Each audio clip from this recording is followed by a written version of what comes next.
qualité et je ne puis que m'en féliciter. Voilà, j'ai été très court, je vais passer la parole maintenant à M. le Préfet qui va, pour une fois, voilà, j'ai été très court, pour une fois, mais je passe la parole à M. le Préfet.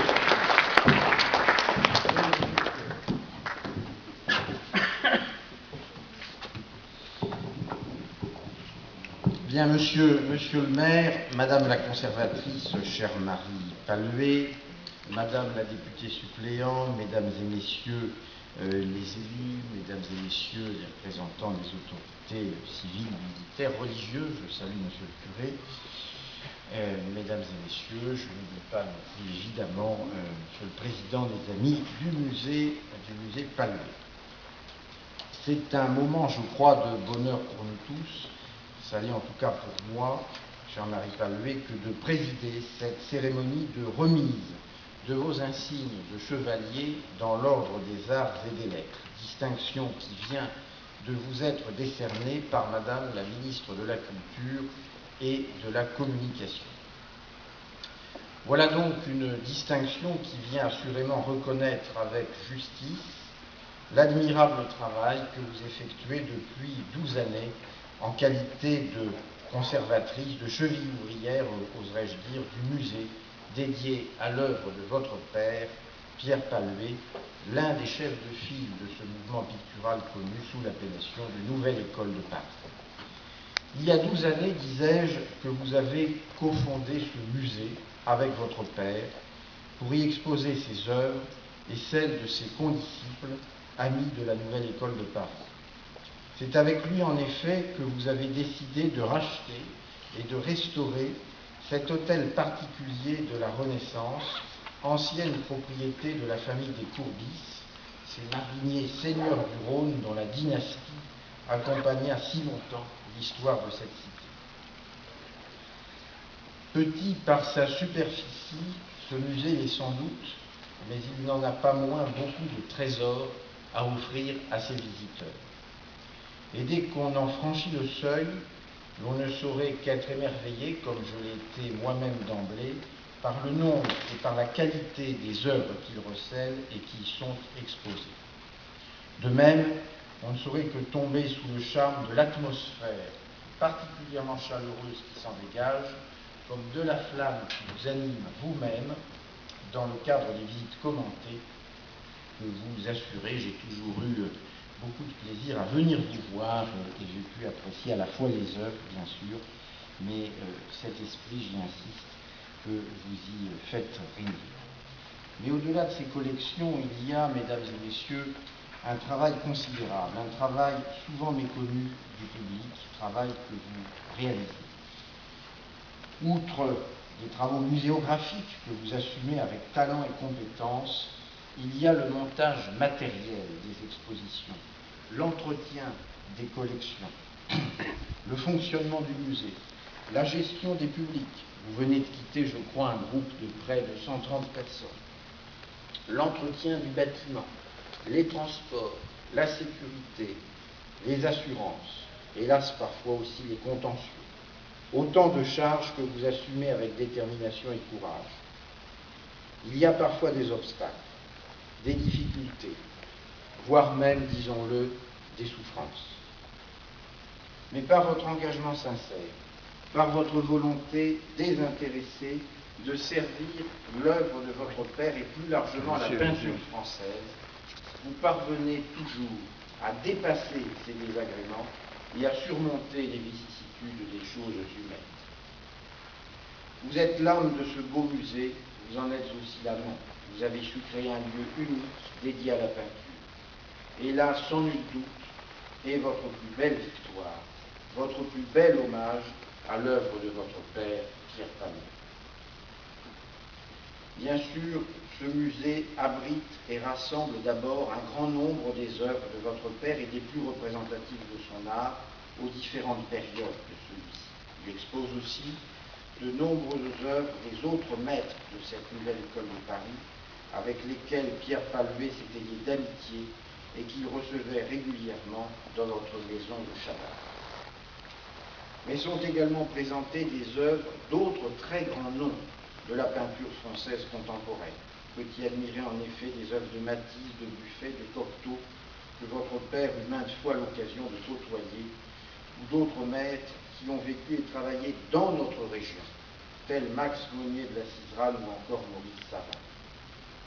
Et enfin, et par-dessus tout, si ce musée se révèle grâce à vous comme un lieu aussi enchanteur et magique pour tout amateur de peinture, c'est votre propre talent d'historienne de l'art et de conteuse qu'on le doit, car à cette passion qui vous anime et que vous savez si bien communiquer à vos visiteurs, vous y êtes des talents de commentateurs tout à fait remarquables. Mais à vos mérites, madame, ne s'arrêtent pas là. Vous n'envisagez pas votre mission, loin s'en faut, lorsque l'on connaît votre tempérament, vous n'envisagez pas votre mission en simple gardienne du temps. Ce musée, vous n'avez pas voulu qu'il soit seulement tourné vers le passé, ni qu'il soit un espace clos et replié sur lui-même. Bien au contraire, vous avez souhaité en faire un lieu vivant, l'ouvrir largement sur l'extérieur, la vie artistique actuelle en général et les beaux-arts en particulier. C'est bien dans cet esprit que vous y organisez plusieurs expositions, avec les contraintes que j'évoquais il y a un instant. Citons l'exposition consacrée au peintre Roger Bernard, qui vient juste de s'y achever, ou celle dédiée peu auparavant au peintre Maurice Savin, ou encore à Paul Bernézat. Nombreux sont également les artistes drômois contemporains, je vais dire bien vivants et œuvrant actuellement, j'ai pu en saluer quelques-uns il y a un instant, dont vous exposez régulièrement les toiles ou les œuvres.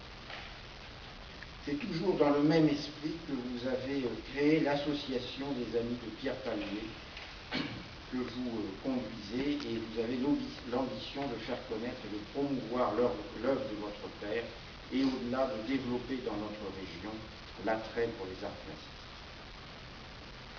Grâce à vous, madame, grâce à vous, chère Marie Palmier, à votre dynamisme, à votre engagement, à votre talent, ce musée est devenu un vecteur culturel important de cette ville de Tain-l'Hermitage, en même temps que l'un des fleurons de son patrimoine et de son potentiel d'attraction touristique. Et il est pour cette cité, de tous ces points de vue, un atout dont monsieur le maire, Gilbert Boucher, pour sa propre part pleinement conscient. Mais la réputation du musée va bien au-delà de la ville de Tain, ne serait-ce qu'à Tournon, monsieur le maire. Il est un des fleurons culturels de notre beau département. Il fait véritablement honneur à la Drôme. On sait, madame, que votre père, pour son immense talent artistique, était un pédagogue convaincu, pétri des plus belles vertus humanistes, fondateur et directeur de l'école d'art de Romans. Il y a enseigné de longues années durant à des générations d'élèves le dessin, la peinture et l'histoire de l'art. Et l'on sait aussi que tout au long de son existence, animé par l'exigence de son éthique et ses profondes convictions personnelles, il se montra passionnément soucieux de faire partager son amour de l'art à toutes les catégories de public, encourageant aussi de nouveaux artistes, en particulier drômois, et organisant à Valence et ailleurs de nombreux salons mettant en avant leur œuvre. À la tête de ce musée, aujourd'hui, et au travers de vos initiatives, madame, c'est bien dans le droit fil de cette préoccupation et de ces convictions que vous vous inscrivez et que vous agissez. Je tiens à vous en exprimer, à titre personnel et au nom de l'État, toute ma gratitude et toute ma reconnaissance. C'est là, je crois, en effet, le plus bel hommage filial que l'on pouvait rendre à la mémoire de votre père et la plus belle contribution à sa mémoire et au-delà, aux arts et aux lettres.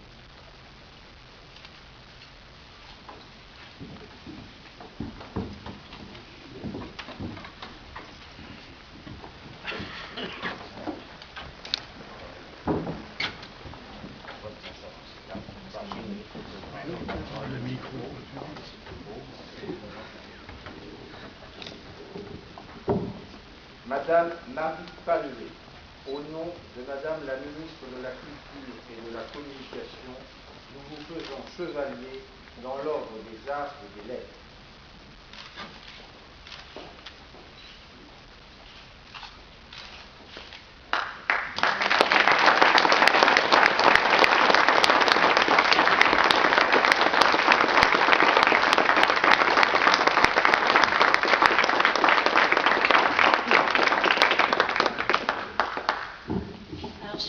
timidé avec cette médaille.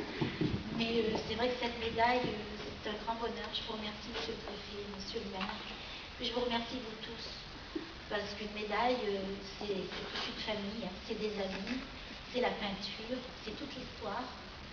Et puis, c'est le progrès aussi, c'est avancer. Et bon, moi, j'ai eu un petit mérite, c'est que j'étais passionnée. J'étais passionnée, et puis parce que j'ai connu tout ça, j'ai eu une chance merveilleuse d'avoir connu tout ça dans mon enfance, qui m'a marquée. Et c'est vrai que mon père, on dit toujours que les filles sont près de leur père, mon père faisait quelque chose. Mais ma famille, bien que c'est compliqué, ma famille existe toujours aussi, bien entendu. Mais je pense que les amis, c'est un grand soutien quand on veut continuer. Voilà, et j'espère faire quelque chose de mieux en mieux, hein, parce que je ne veux pas rester là. Alors voilà, et puis c'est ça, c'est la vie. Je trouve qu'on trouve du bonheur dans la musique, dans la peinture, dans l'écriture. Et puis quand les gens viennent, ils sont un peu perdus. Mon père me disait toujours à l'époque, il recevait toutes sortes de gens. Eh bien, on est heureux quand on leur transmet quelque chose de bon, de valable, de solide et de beau. Parce que la peinture, on peut dire que c'est à ça. On peut être peintre amateur et faire quelque chose de très beau. On peut être peintre professionnel et faire quelque chose de formidable. Mais tout y est. Il n'y a pas que la peinture, il y a l'âme, il y a la pensée. Parce que ça, si un tableau n'est pas peint avec l'âme, quand on le retransmet, quand je le retransmets moi-même, c'est avec mon âme, parce que si j'ai pas ça, il n'y a pas de rebondissement, il n'y a rien dans la personne qu'on rencontre. Alors, vous tous, je vous remercie d'être venus, vous êtes déplacés. Et ma médaille, elle est à moi, puis elle est à tout le monde. Voilà, je vous remercie tous.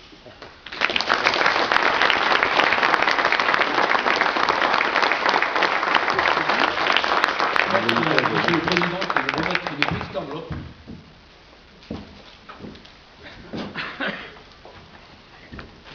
Ma chère Marie, au nom des amis du musée et du trésorier qui a beaucoup participé à ce que je vais vous promettre, je ne vous ferai pas une homélie, puisque la partie officielle est terminée, mais je me contenterai de vous offrir, au nom de tous, un petit viatique qui vous permettra soit de vous offrir quelques chocolats ou peut-être, qui sait, un autre garbel. Papa Paluet serait fier de vous. Monsieur Delatour, je vous remercie beaucoup. Et je voudrais quand même dire une petite chose, Monsieur Delatour. À l'époque, mon père était à l'Académie de Romoise. Et moi, j'étais pas à l'Académie de Romoise, mon père était très malade. Et mon père, Monsieur Delatour, était voir mon père. Il avait dit, je vais faire rentrer votre fille à l'Académie de Romoise. Et mon père, fatigué, il avait dit, ben, vous n'avez pas fini avec Marie. Elle va vous embêter. Et voilà. Et je vous remercie beaucoup, Monsieur Delatour. C'est toute mon histoire. Merci à vous.